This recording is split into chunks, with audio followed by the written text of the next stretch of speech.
عالم صلی اللہ علیہ وسلم فرماتے ہیں شعبان الشہری، شعبان میرا مہینہ ہے، ورمضان الشہر اللہ، رمضان اللہ کا مہینہ ہے۔ تو اس لیے اس مہینے کی بخشش ساری کی ساری امڑ کے آتی ہے شب برات کے اندر۔ اس رات میں ہم نے وقت بدلتے دیکھے۔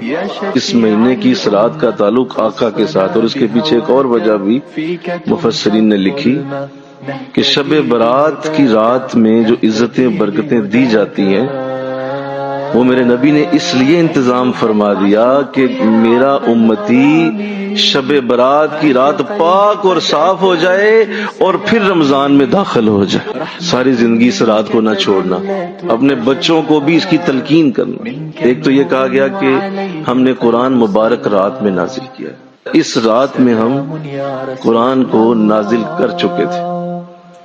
تو ادھر سورہ قدر میں بھی فرمایا انا انزلناہ فی لیلۃ القدر، ہم نے قرآن کو قدر والی رات میں نازل کیا۔